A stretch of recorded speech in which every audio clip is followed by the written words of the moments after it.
It's the best time of the week. Not when the game is done, but when we get to break it all down on a little show that we call Match Night right here on One Soccer, as York United, Vancouver FC round out the week in the Canadian Premier League with a hard-fought 2-2 draw.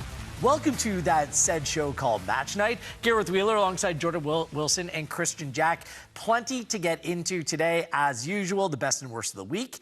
The Canadian men's national team were in action not once, not twice this week, but twice this week, I should say. And a hard-fought, another good use of the term hard-fought, goalless draw with France. We'll break it all down for you, and rapid fire's coming up as well. But first, let's continue in the Canadian Premier League, and here are the results from this week, match week 9. Halifax Wanderers and Pacific. It's a goalless draw there as well. Halifax still looking for their first win of the season. Look out, here comes the Cavalry. They beat Forge, convincingly so. 1-0 was the final. Atletico Ottawa keep rolling, a 2-0 away win over Valor. Ollie Bassett scores from the penalty spot in that game. And the game that you just watched, York United, a little bit of a makeshift group under new manager Benjamin Mora, play to a 2-2 draw with Vancouver. So here's your up-to-date table. Look at that. Atletico Ottawa, 7-point gap between them and second place Vancouver FC. A reminder, Forge still has a game in hand on 13 points. Cavalry just their second win. They jump up into 5th, leapfrogging York United in the table as well. And let's start off with that York-Vancouver game. I mean, goals aplenty in this one. Some very good goals scored.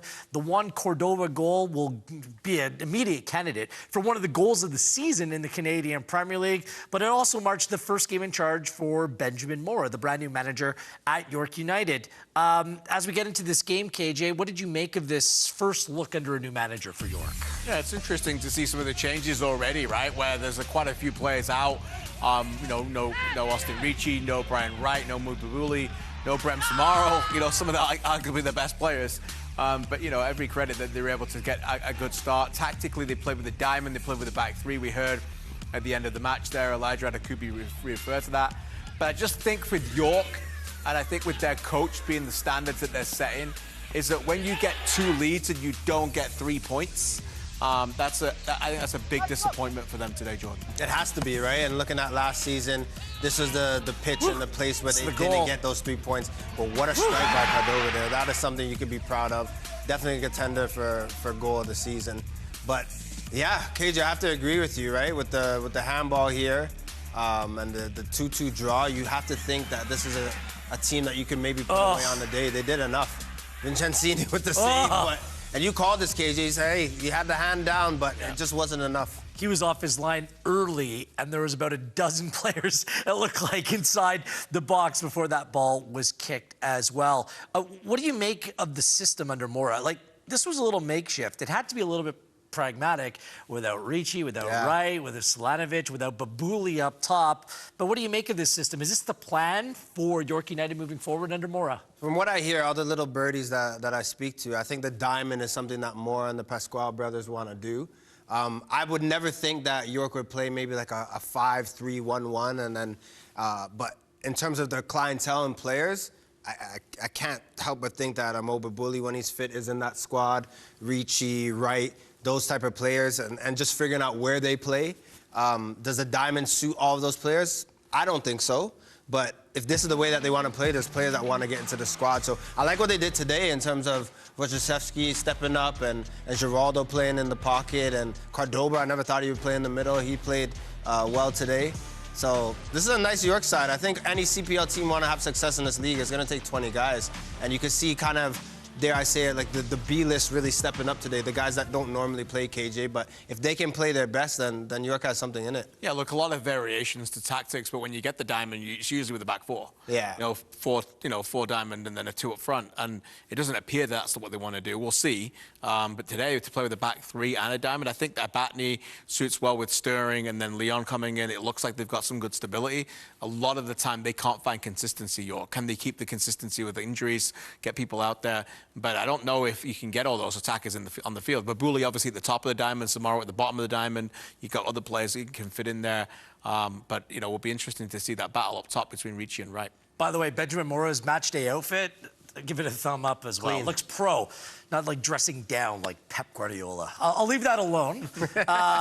Wero Diaz, one of the goal scorers, is third of the season for Vancouver FC. A reminder, he's just a player that's on loan from Sogndal in Norway. KJ, what do we know about this? Because that loan agreement expires at the end of June. It does, and we know a lot of things. We know that Wero Diaz is arguably the best, or if not one of the best, lethal strikers in the Canadian Premier League. We know that he is a Golden Boot winner in this league. We know that Vancouver got him back, which was a real coup for them at the time. But that loan was for a year, where if you think about it from a salary point of view, you can split the salary half and half, right? Where you can pay that from part of 2023 budget, part of 2024 budget. But right now, I mean, there's still another year left on this contract. And, you know, there's nothing in the way of everything being progressing. I know that, you know, other CPL clubs are thinking about this, so that doesn't necessarily sound great for Vancouver. But if you're Vancouver, you know Wero Diaz and his wife absolutely love it out there. They spent time out west already.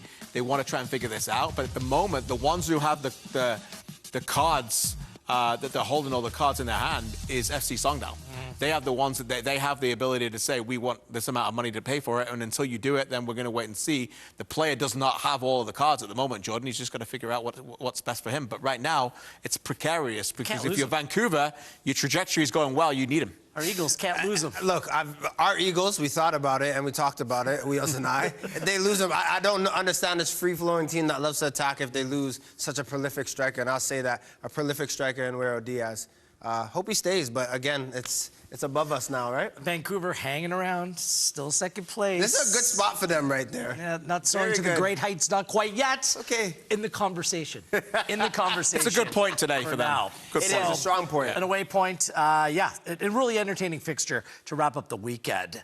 Speaking about statement performances, how about Cavalry with a 1-0 victory over Forge? And this was just nearly a fully strength Forge side against Cavalry, who've been struggling to get it over the line in games. They haven't been playing poorly. That's just their second win of the Canadian Premier League season. Tobias Warszewski, is this goal number 5 of the season?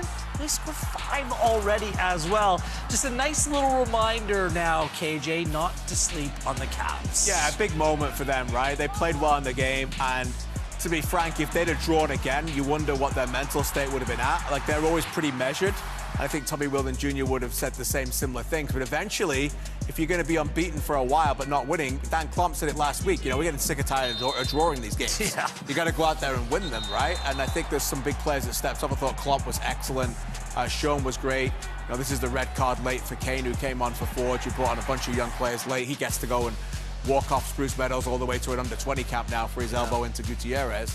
But in the end, I thought that they were the dominant side. Questions about Forge a little bit. They had nothing about them going forward. But for the Cavs, much needed 3 points. And look, that league table is so close. You know that they've still got a great chance to get to the top. Yeah, Cavs needed the 3 points. They needed the win. But this is the time when the weather's good and starting to get better, where you're going to see them steamroll some teams but get those points. But I thought it was fitting, too. The player to give the assist and the player to score, for me, outside of Klump, are the two best players for Cavalry. Yeah. Warszewski has been stepping up. Aird has been sensational down that right side. So they were big in those moments. And for Forge, as much as I like Poku up top, right, as a third string 9, they As still an need... option. As an option. Not They needed the it. They needed choice. They still need, if you're going to be up there in the mix, you need someone to come and be a prolific goal scorer for that squad, and soon and fast. Yeah, interesting. We all know once the calendar hits June, that's Cavalry season. We all know once it hits October, November, it's Forge season. Wheels has it mapped out, That's for the sure. way that it works in the Canadian Premier League. Another fixture, it was an important one for Halifax Wanderers. They had a man up in the second half against Pacific FC. They're unable to find their first win of the season as Juan Quintana sent off for throwing the ball away. That's back-to-back weeks of players sent off for delaying the restart of a game. Quintana with the throw last week. It was Halifax's Coimbra with the kick away. Perhaps a little bit harsh, but thus the decisions that were made. Look, that's the foul that inevitably gets him sent off, but he picked up the first caution for throwing the ball away. Still, Halifax unable to get it over the line. They're still winless on the season and a goalless draw. Are you starting to ring alarm bells when it comes to this Halifax team? Like, they had 26 shots. They kept on knocking on the door. They just couldn't open it up. I am ringing a little bit of alarm bells just because I feel like I can see a little bit of panic in the players. And I've been in this position, Wheels, every time I talk about a team struggling, I am remiss to think about when York United couldn't score goals for 2 months. And you're just thinking, even in training, every time you missed it, it just went in your head. I'm not saying all those players are freaking out at this moment. I'm just saying if I was in that position that I would be a little bit. Because I think 2 weeks ago, even last week, they're playing their football but still only getting a point. This weekend, there's a little bit of a dip, KJ. I don't think they were playing the strongest in Halifax Wanderers, and you're looking at 3 points and you're going into week 10. It's a bit of an uncomfortable position to be in. Yeah, they played that game 11 versus 10 like a team desperate for a win. And if they'd able to hold out last week and didn't concede in the 100th minute against Zapatero, I think they would have won both. Yeah, it's funny how that works, right? Because they didn't with that one win, and I think yesterday they would have been a little bit more calmer, but they lack composure. They lack that kind of identity. Nimic's hurt now, which is not good for them. So it's difficult. It's a difficult time right now in that team. Look, hope that there's an area of growth, and they've still got a chance to make the playoffs. For sure. They just have to make sure that this is the bottom floor, right? This is it now. This is the lowest. You got to keep climbing and figure out how to get these goals. Another good point for Pacific. I can't believe I'm saying this. I can't believe this is the case, I should say. Pacific are a pain in the you-know-what to play against. Yeah. They're difficult to play against week in, week out. Do not sleep on Pacific. And finally, earlier in the day on Sunday, it was Atletico Ottawa going into the great city of Winnipeg and coming away with a 2-0 victory over Valor. Atletico Ottawa, 21 points through 9 games played. Jordan, last season, Pacific were the team that got off to a hot start, then faded. It's hard to see this Atletico Ottawa side taking a significant dip. It's like them and everyone else right now, at least in terms of the league table. It seems that way, Wheels. They're the king of the hill for sure. And with the offseason that they had, and I said this, and I owe Atletico Ottawa fans an apology. I thought it would take some time to get going. Never apologize. I thought it would take some time, Wheels. They literally came, shot out of the cannon, kept going. You see Toucan Sam Salter here chipping in with the goals, trying to catch up to Del Campo. Everyone's chipping in for Atletico Ottawa. Everyone's putting their best foot forward. If they can maintain this consistency, they're a team to go up against, and I wouldn't want to play them. I mean, it was tight and cagey in the first half, and Valor have performed better over weeks, but their standards right now, and based on the players that Atletico Ottawa have, KJ, it's hard to see a real perceived weakness in their team. That's the key, team. And every week, it's somebody else who steps up, right? This week, it's Debrian, who was excellent, and Bassett. Yeah. And then we've seen last week, Singh's been very good, and Aparicio, and then Twadek. Del Campo scores 5 goals in 5 games. We could go on and on and on, right? Throughout the entire team. They've got 2 goalies now. Ingham's back in today, who have been pretty consistent and solid. So right now, they are the best team in the Canadian Premier League. It's not close. I mean, if you're Forge or Cavalry or any other side in the Canadian Premier League, and you have aspirations to play in the CONCACAF Champions Cup next year, Canadian Championship, obviously still alive, the playoffs still alive, but you can't let Ottawa simply run away with the regular season. Just right now, it's still Ottawa. early. Still early. A 7-point gap. I know, it's starting to get there, right? Significant to everyone. Canada played France to a goalless draw in Bordeaux. It was an outstanding effort by the Maple Leaf, coming in on short rest as well after a difficult second half against the Netherlands. What does this all mean? Our impressions and our analysis are coming up next in Oh Canada, Oh Baby, here on Match Night.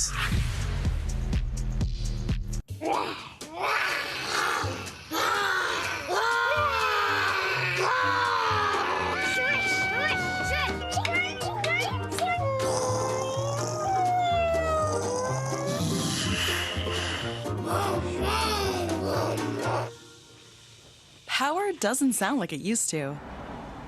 The all-electric ID4 with instant acceleration. Electric feels good. Volkswagen.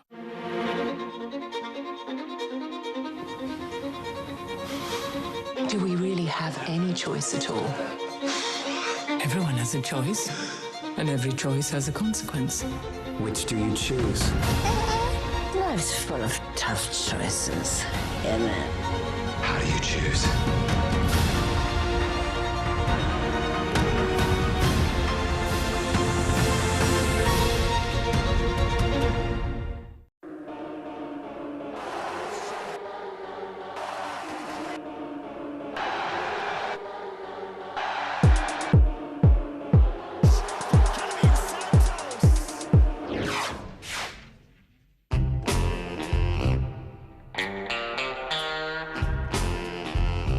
ultimate mouth-watering moments is brought to you by the big, bold, ultimate taste of Ultimate Chicken Hot Dogs. Only from Maple Lodge Farms. In 5 years, we'll be doing this, but in Japan.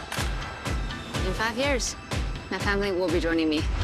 I'll be living in the city. Not living in the city. In 5 years, I'll be king of the court. I'll be playing for Canada. I'll be playing for Canada. In 5 years? Where won't I be in 5 years?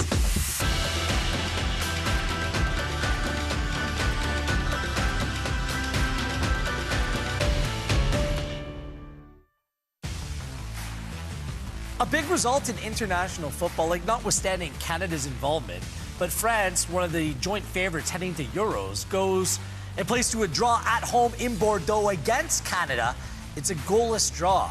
At the end of the game, I really wanted to say, oh, Canada, oh, baby, but you had to say that for a win. Yeah. But the draw, I think, satisfying to most who are watching on. By the way, this is Oh, Canada, oh, baby, and this is presented by CIBC. For more on the performance today and his reaction, let's turn to the manager. Here is Jesse Marsch. Jesse, France 0, Canada 0. Overall, a very impressive performance. Your reaction to that one? Yeah, you know, we tried to take a few things from the Dutch game and make some adjustments, and then really encourage certain behaviors and understanding of how the players could perform a little bit clearer and better inside the tactics. And from the beginning, I could see that they understood and they were applying it.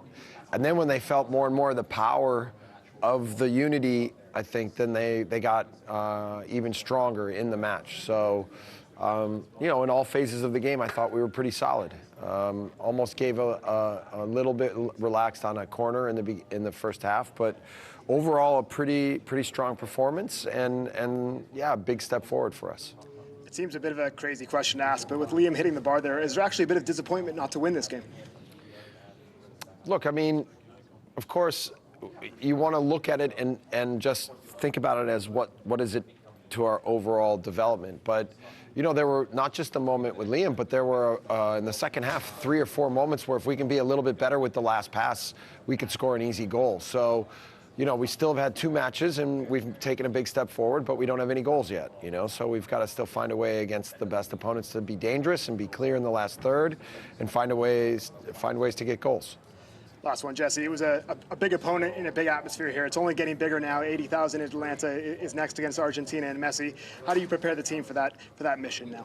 Yeah, it won't be easy. It'll be similar, probably even more so, in terms of emotion and energy. But the key to keeping the crowd a little quiet is the performance. And if we can focus on our performance and stand strong, and that was one of the things I talked about to them is the mentality to stand strong for a tough match, and even when the opponent started throwing things at us. And that was massive improvement from the Dutch game.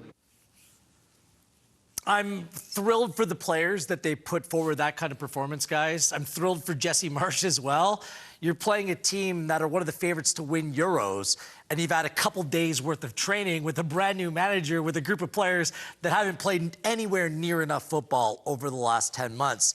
But they weren't overawed. There was nothing in it that suggested that they weren't up or ready or prepared or were able to manage the occasion. They did so impeccably well.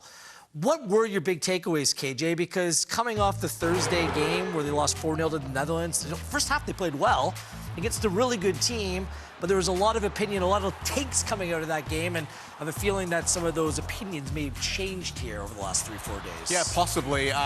You know, again, I think my overall takes was that this team has got perhaps more football intelligence in it than people give them credit for.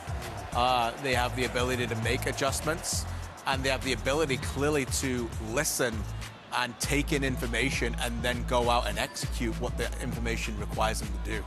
And I thought that they managed the game really well. They did not manage a game like a team who would be overawed by the occasion. There's a lot of young players there playing against some players like this player here, Kylian Mbappe, that they never would have imagined they'd be on the field playing against in the past. So, look, I think overall, I think Jesse Marsch is quite subdued there. It's late at night in France. He's had a long week. I get it. And I also understand from the communication point of view that he doesn't want to be seen as being somebody who's fist-pumping and over-celebrating a 0-0 draw. He sees it as adjustments from the last game, and he looks at it that way. But the rest of the country, we as storytellers, I think we can hype it up and we can give it justice, and we can talk just about what a significant achievement it was to see these players deliver that against the top team like France. There was a significant achievement. It's hard to say. You can't celebrate, you can't do backflips, but if you're looking at this team and you follow closely, you have to be excited about this, Wheels. I remember everyone talking about the World Cup when Canada played Belgium and you lost 1-0, but it's just a fighting spirit that they had. This reminded me in some ways of a feel-good story. Right? You don't hold France to 0 and you park the bus. It was an open game, but they were committed. Everyone who was committed, everyone who played was committed. People who came off the bench were committed. And it's not easy to go into that environment in that type of game, even the subs that came on, but to continue to do it. We saw on Thursday against the Dutch that you did it maybe for 40 minutes. But then in 3 days' time, to go and really put in a shift for 90, that's a huge ask from the same players that really put in that effort and that high-pressing system just a few days earlier. So I don't know what they're eating over there in Bordeaux or what they're drinking, but that's difficult to go and do, and they did it, and they were on the same page. So for that, they deserve all the praise. France had an extra day's rest as well, and this is a key time for them in order to build towards their aspirations in Euros. And this was an excellent Camavinga, Conte, like these are top players that they played against. So this is just the first glimpse of what a Jesse Marsch team looks like. I'm not sure we'll have any definitive answers what it will turn out to be, and that's fine. That will emerge over time. But KJ, what are your first impressions of this team under Jesse Marsch? Yeah, I think, we can see signs of progress already, right? And I think, listening to Jesse Marsch, I haven't been in person yet. I'll get that chance hopefully in Atlanta. Listening to see him interact with his players, how they've received the information, how Jesse Marsch has interacted with us and other members of the media. I think a lot of it is positive.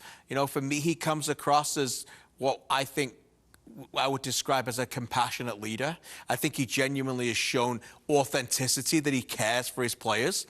Body language is big for me. I noticed things in press conferences that when Alphonso Davies talked about Jesse Marsch and talked about how things have changed, staying with Stefan Eustáquio, Jesse Marsch looked over at him and had a general interest in listening to every word that he said, didn't look stare ahead, and just he took care of him. He wanted to see him. He patted Eustáquio on the back. He patted Davies on the back as he walked away. You could see his interaction with the players. All small things like that. Yes, it's the honeymoon period, but I think that they're significant at the moment. And look, we can get into the whole what does his shape look like and the adjustments and how they're going to play later.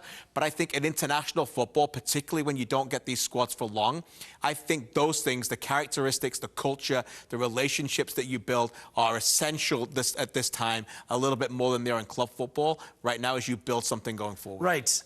The body language, by the way, when Derek Cornelius came off the field, who was outstanding again today, you saw the genuine, authentic excitement of the manager, because that's one of the big calls. You're right, like formation-wise, whether the 4-2-2-2 is going to be the way forward. Clearly, it's for now and for Copa America. But there's been some big calls in this team.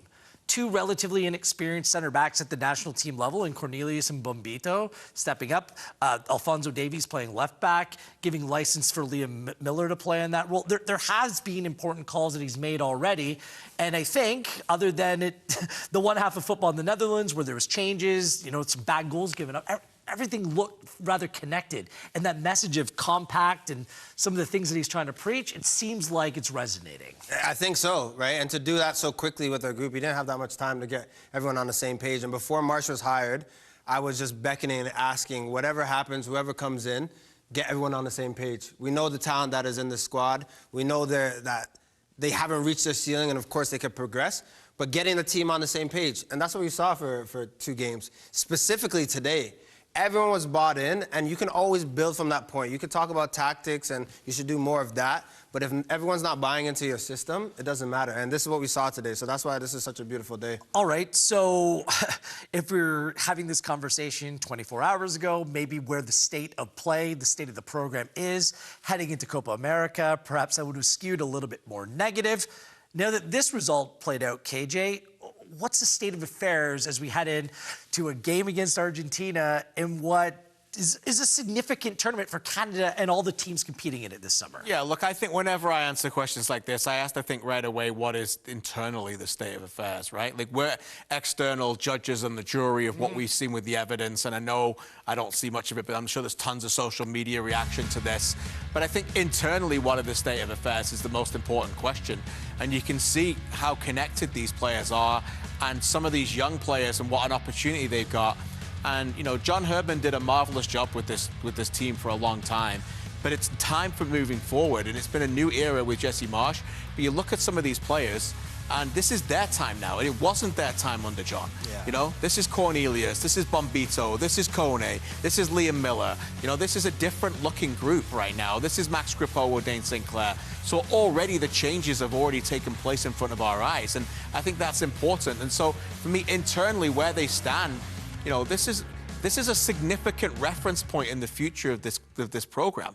You know, now the lack of fear is there. They don't need to worry about playing Argentina in Copa America. They just played France in France, and I know it's different. It's the start of a tournament, but in many ways, there's way more pressure on Argentina in that game than there was in France. Now, way more pressure on Argentina. You expected to beat Canada. We know what they did in the World Cup opener. They got beat. I was there. They got beat by Saudi Arabia. So there's huge pressure on Argentina to beat Canada. Canada just played France in Bordeaux and legitimately got a draw where they weren't holding on. They went out there, played their own football. So internally, their confidence is soaring right now, and it should be. Eustachio mentioned that he was the captain today.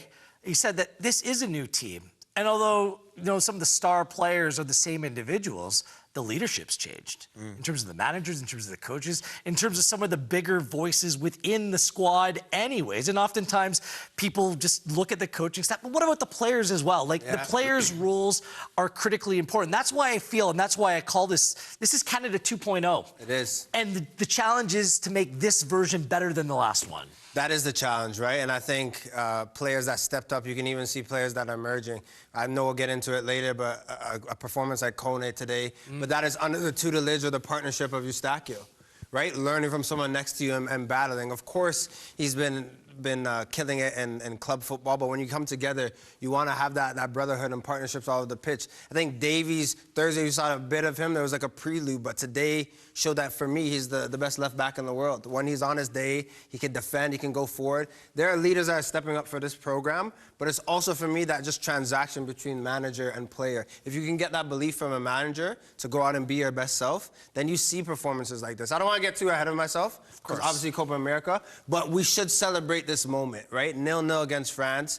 They could blow any team out of the water on the day, but Canada didn't just hold on. They competed, and that's something to celebrate. Yes, it's a draw, but where the expectations were, that's where the big change. And Canada's been there before. In 2001, they drew world champions Brazil.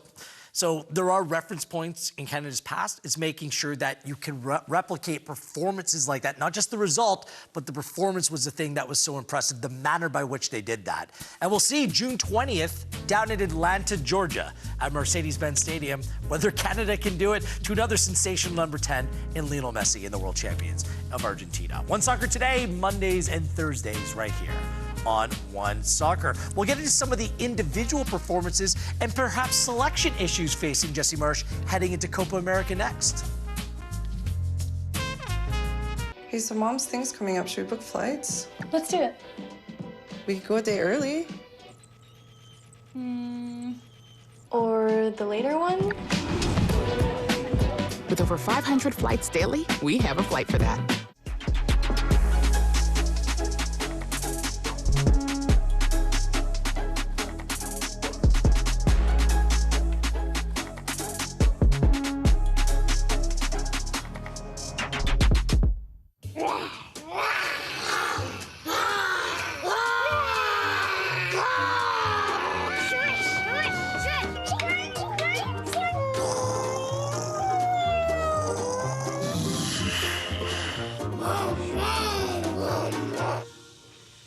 Power doesn't sound like it used to. The all-electric ID4 with instant acceleration. Electric feels good. Volkswagen.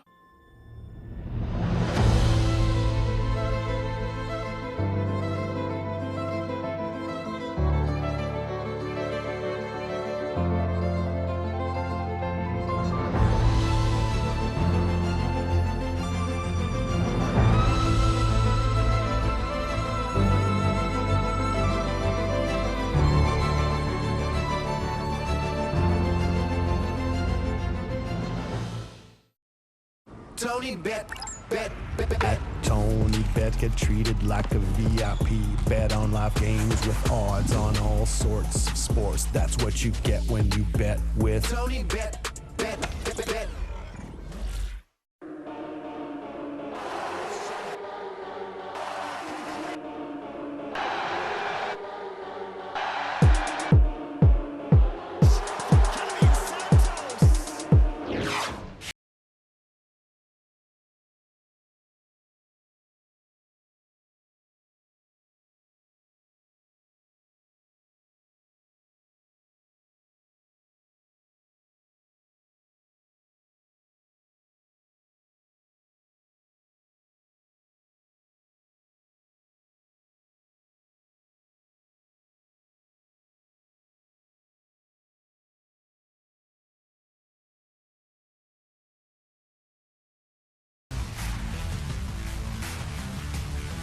Steph, how can you put it into context, this result, knowing what happened 3 days ago against the Dutch? Yeah, I think we embraced this game and knew that there was a lot of things that we needed to get better at, especially second halves. Obviously, as long as we had stamina and physically we were well, we knew that we could cope up with the game. But then our second half was a big mission. I think we did better the second half than the first. We explored more the spaces that they were letting.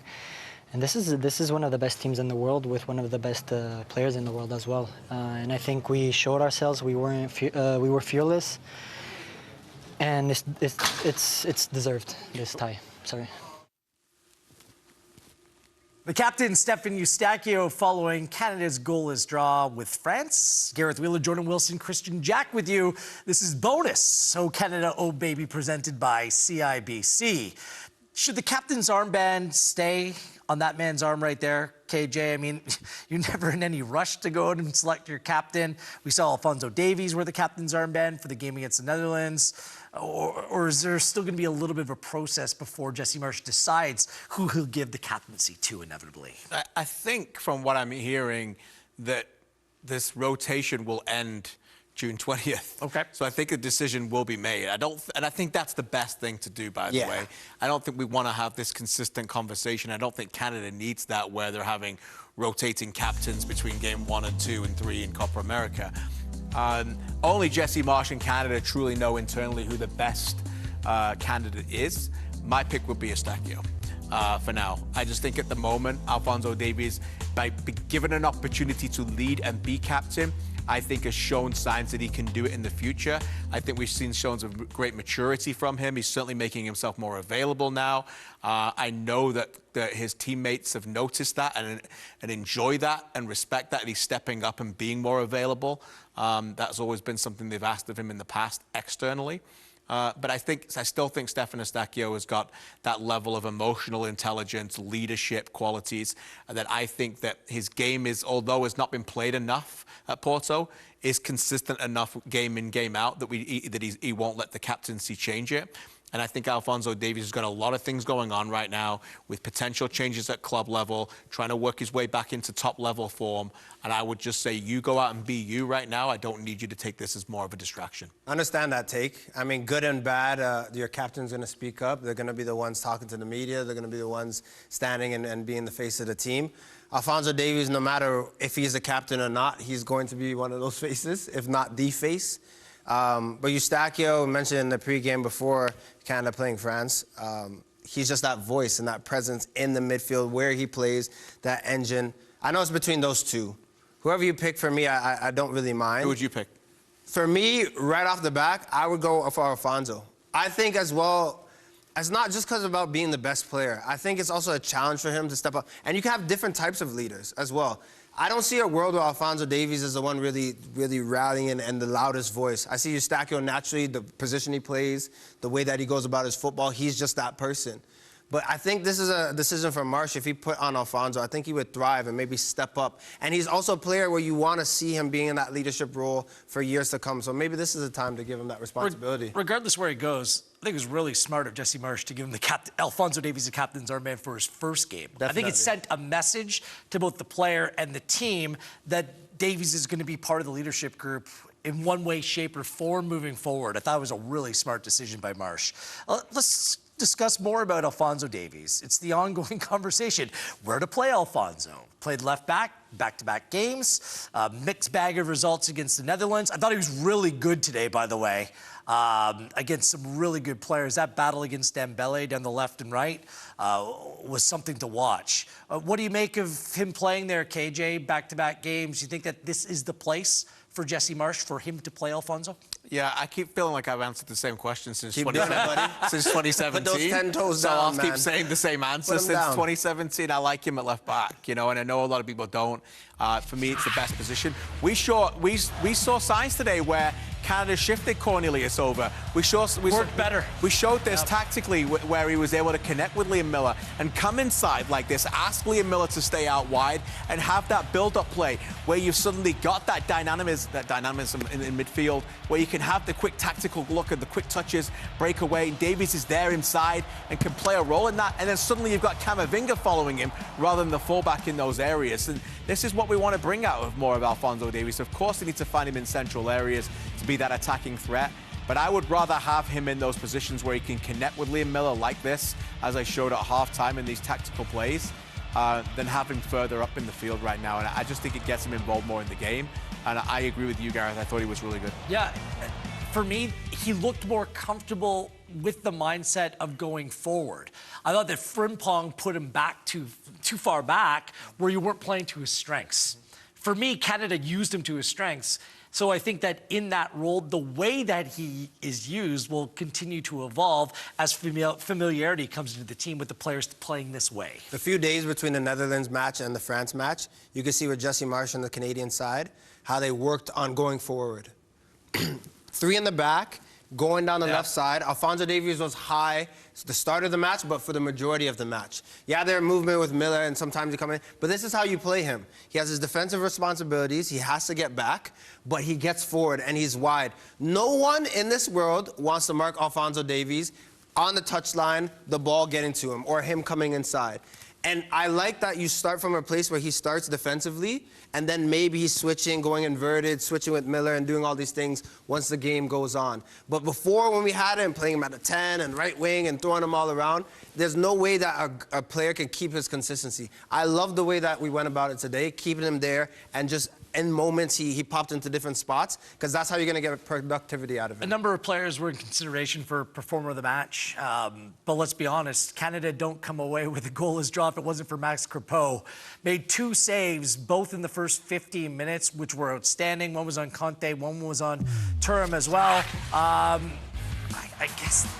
I guess by virtue of this performance, shouldn't he have locked up the game against Argentina on the 20th? Yeah. How do you take him out after this? Look, it's so tough with Dane St. Clair and Max Crepeau, because I think this is an even competition. I think this is an even race. After today? However, in terms of quality, Max Crepeau today stood on his head in moments, right? Even a situation where he could have dove and maybe fouled Kylian Mbappe, but he had the wherewithal to stay on his feet. You gotta play him. I just love, KJ, that there's a competition now. I don't think there's a huge difference. This is the play I was talking about, right? Just to roll back and stay on his feet and not commit a foul. But today it's like you held France to 0. You had big saves, one of the best in the first half. He's probably the player that will be starting against Argentina. I mean, the one thing you would say about, there's a lot of things about Maxime Crepeau, and I talked about it earlier in the show, about his mentality is exceptional. And he's had so much adversity in his professional career over the last few years, and he continues to rise above it. And he's a big game player. He knows how to play in big games, and he wasn't overawed by the emotion today. So I think that might be the nod. I don't think it's a massive gap between him and Dane Sinclair. And I think Dane Sinclair should probably get a game at Copa America. I don't know how they're going to get that there, but there still could be very much a case where I don't think this needs to be like the captaincy. You play the game 1, and you play the game 2, and you play the game 3. It's not, for me, it doesn't need to be that way at the moment. I don't mind competition in that position, and I think it's no surprise that Jesse Marsch let the 10 players who started the last game go out there and have another chance, and he still sees that something today that when he puts his head on the pillow in Europe tonight, I don't think he's got a resolution to go, yeah, he's my 1 and he's my 2. Crepeau was great. Maybe not the best story coming out of these 2 fixtures for Canada. For me, it's a center back pairing of Bombito and Cornelius. This was my biggest question mark, is how would this new partnership look against some top strikers? And they were outstanding. In both games for me, I mean, 4-0 to the Netherlands, you're like, well, 4-0. The two center backs weren't the issue in that game. Cornelius and Bombito, by the way, played 4 games last Gold Cup, all in central midfield. And Cornelius has had 4 games over the course of the last 2 or 3 years for the men's national team. How do you assess their performance? Like, they're locked-on starters come Copa America. I think so, and then I think what we should also say is hidden gems, right? A new manager comes in, gives you a little bit of an opportunity, a little bit of a chance, and you take it. Both of them took it with 2 hands, eager and ready to do it. I will also add, just as a football fan and love to break down the game, it's not easy as a center back playing this type of system. You're isolated a lot of times. There's a lot of insecurity. You have to be very comfortable managing the one man in front of you, managing situations on your wing and with your fullbacks as well. You saw Cornelius a lot of the time in the first half. He had to go onto the touchline, make tackles, miss tackles, run back. It's a very demanding position to be center back. You never have to be perfect to keep a team at 0. But I thought both of those players handled themselves exceptionally today. KJ, before we go to break, we'd be remiss if we didn't mention Ismail Kone. Baller. 21 years of age. He was battling against Camavinga and Conte and more than holding his own. He was standout for Canada on the day. I try to pinpoint where his ceiling may be. I don't know how high it is. Like, he could emerge, you know, in the Davies-David conversation. That's what he's shown. He's so young in his development as well. What did you see from him today that impressed you so much? A lot of things, and again, it's mentality for me. You know, he'll give a bad pass away and he won't get overawed by it. He doesn't slip out of a game for 10 minutes where he needs one of the older players to come over and get him going again. His swagger is there. He's understanding tactically. I thought Canada made a lot of adjustments tactically today, but I think discipline-wise was in midfield. I think they cover a lot of ground there certainly when the forwards go forward. And so I would throw the same thing about Kone that I'll say about Cornelius and Bombito, just to wrap it all up. And that is that what this allows them to do internally, confidence-wise, they'll be soaring. They're going to be soaring going into Copa America. But they're also playing in positions where they are going to make mistakes. But what this does now is that what we have to understand again internally is that they've shown their coach that they can be trusted in a big game. So when Jesse Marsch inevitably sees them make mistakes, he'll have this now as a reference point planted going, it's okay, I've seen something that they can do and I can move them and mold them going forward. And all 3 of those players are areas that Jesse Marsch loves working with younger players, and will look at them and think they're players that I can mold and make better within this system. And I think they're the 3 players for me. There's a lot of other players we can get into, but they're the 3 players that he'll look at and go, the rapid progress that I can make with these 3 players is going to be something substantial for this team. I'll say this, Kone needs to get out of Watford. He just needs to work with a club that will stick with one very good manager and help develop the player, because he needs that kind of care. He's grown up there, though. I mean, it's a good... I get what you're saying, but it's still a great learning curve for him. Of course, but for this next chapter and what that looks like, because he is that good. And KJ and Jordan did a great job breaking down some of the play, Jonathan David, from both an attacking and defensive perspective. Go to the One Soccer social channels and check that out as well. One Nation every Tuesday right here on One Soccer. I'll say this, Jesse Marsch said, like, it's a marathon to 2026, but you need that focus, that precision, like it's a sprint. Mission accomplished for the job that they did today. Well done. Canadian soccer fans, we're different. We cheer on the Reds while cheering out our motherlands and each other's lands. Soccer is in our hearts. Our roots are on display. Not to divide, but to unite. Because to us, soccer's more than just a game. It's who we are. From coast to coast to coast, it connects us all. Cheers to us. Cheers to the game.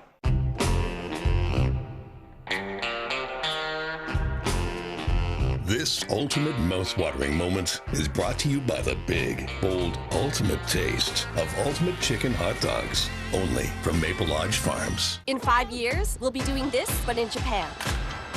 In 5 years, my family will be joining me. I'll be living in the city. Not living in the city. In 5 years, I'll be king of the court. I'll be playing for Canada. I'll be playing for Canada. In 5 years? Where won't I be in 5 years?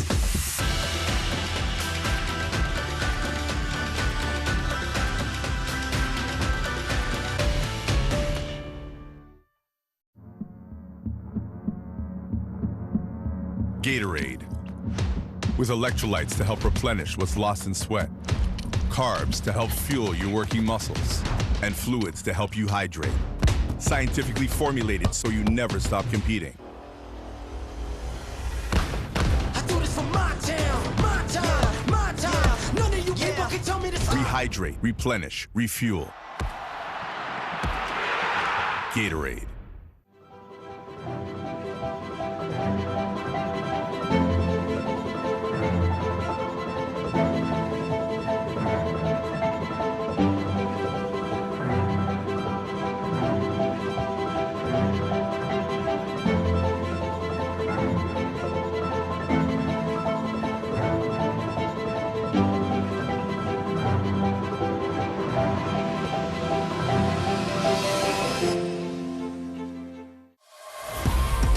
Degree, 72-hour non-stop protection. Antiperspirant with motion sense. Tested to the limit. Degree, keeps working when others stop.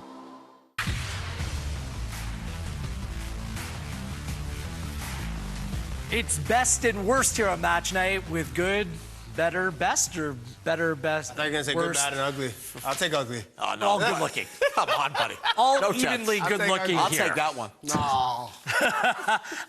We all love a good national anthem, don't we? We the do. French national anthem. Nothing like it. We heard it today, France and Canada. Oh, yeah. We got to show some of this, just how good this anthem is.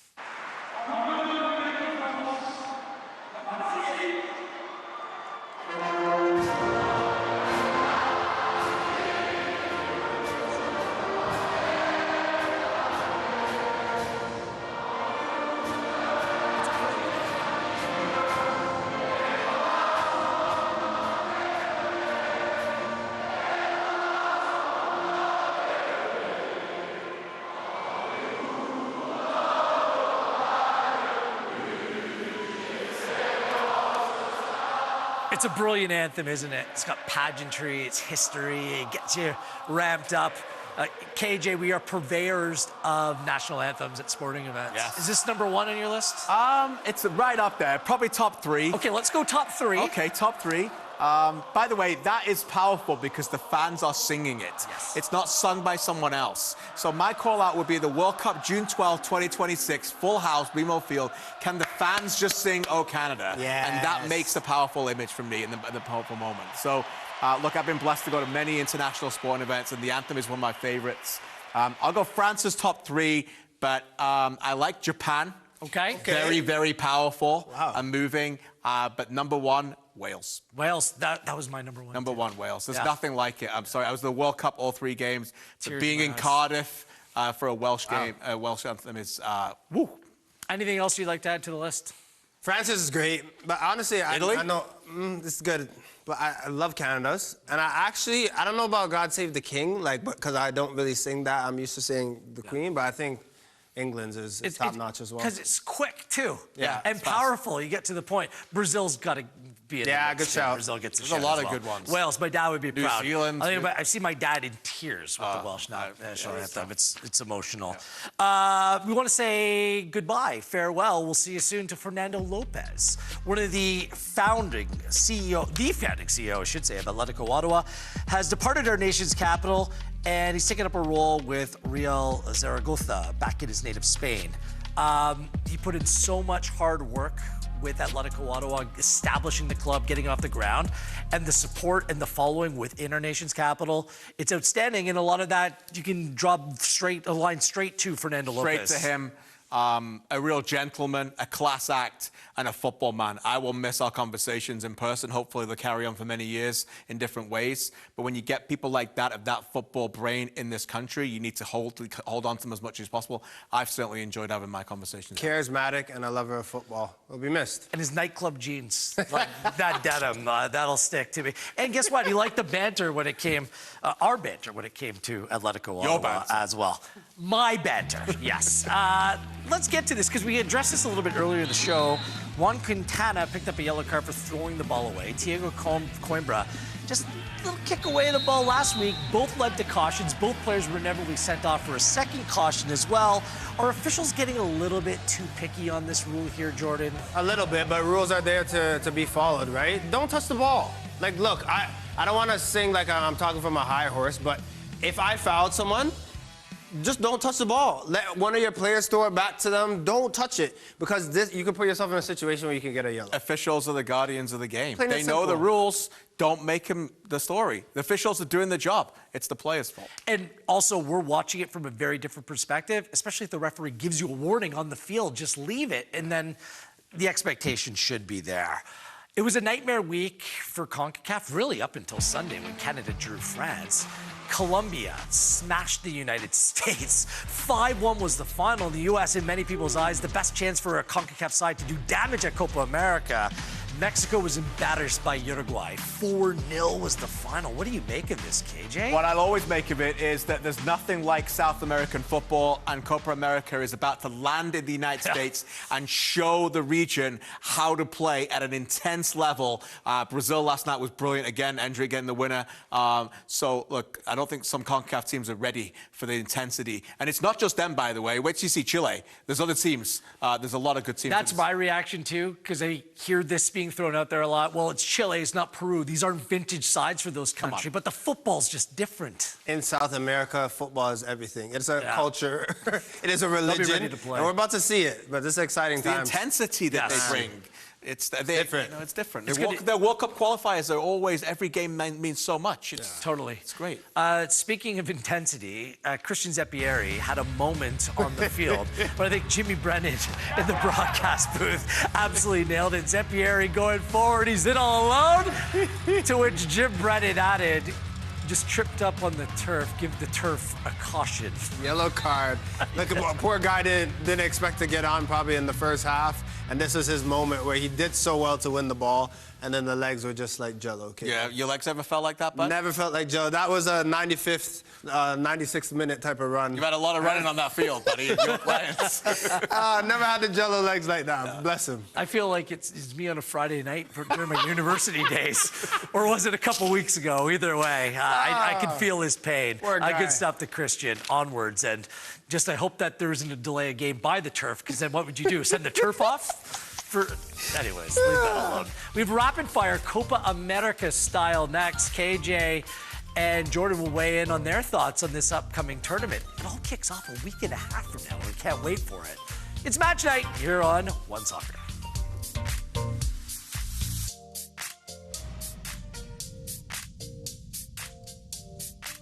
Tony Bet. At Tony Bet, get treated like a VIP. Bet on live games with odds on all sorts of sports. That's what you get when you bet with Tony Bet. Hey, so Mom's thing's coming up. Should we book flights? Let's do it. We could go a day early. Or the later one? With over 500 flights daily, we have a flight for that.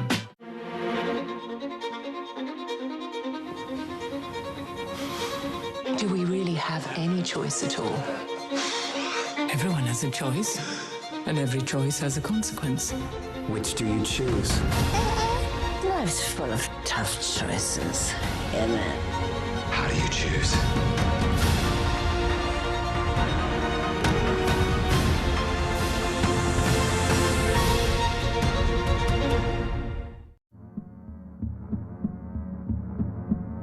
Gatorade. With electrolytes to help replenish what's lost in sweat, carbs to help fuel your working muscles, and fluids to help you hydrate. Scientifically formulated so you never stop competing. I do this for my town, my time, my time. None of you people can tell me to stop. Rehydrate, replenish, refuel. Gatorade. Canadian soccer fans, we're different. We cheer on the Reds while cheering out our motherlands and each other's lands. Soccer is in our hearts. Our roots are on display. Not to divide, but to unite. Because to us, soccer's more than just a game. It's who we are.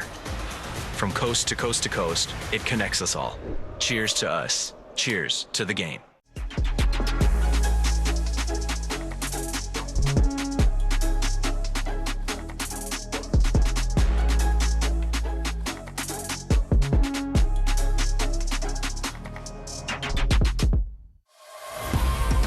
Degree, 72-hour non-stop protection.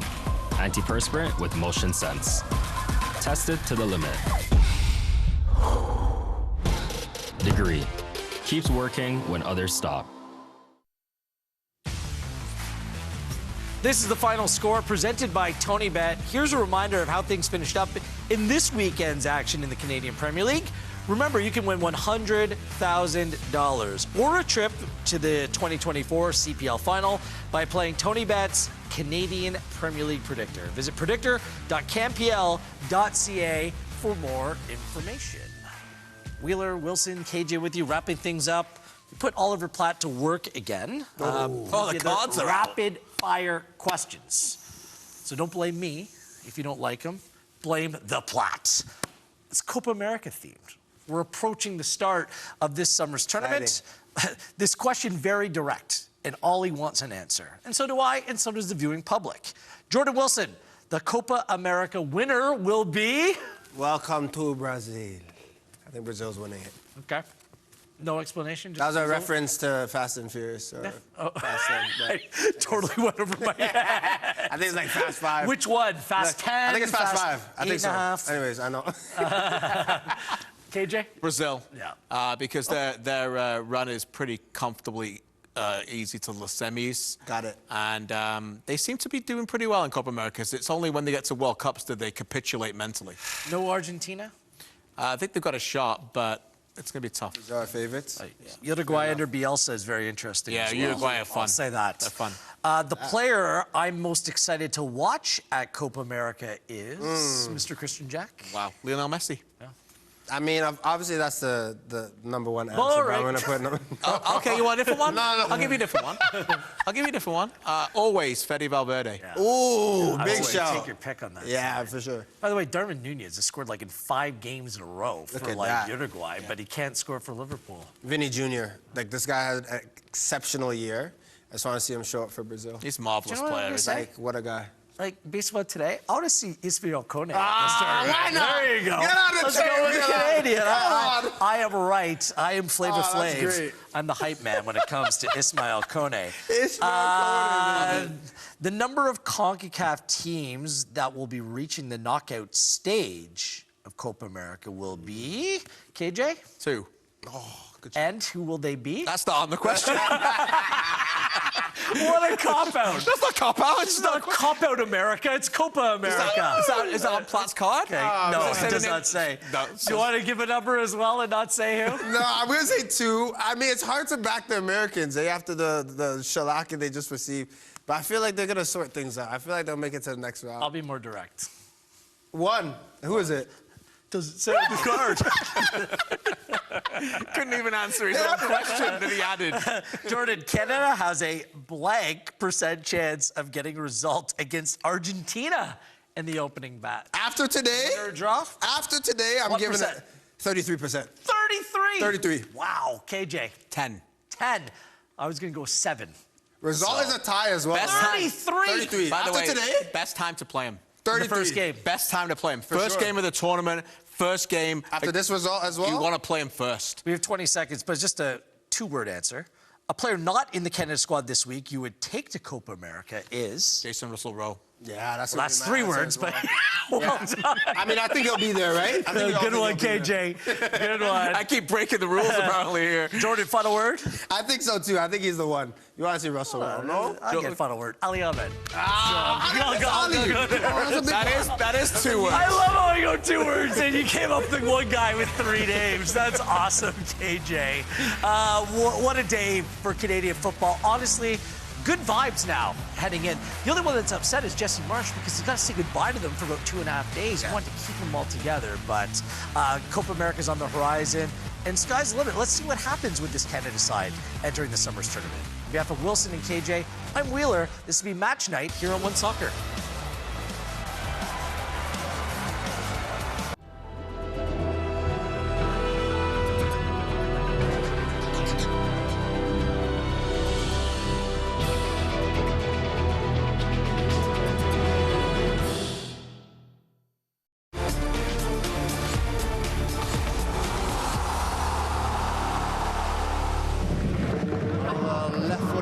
to curl up.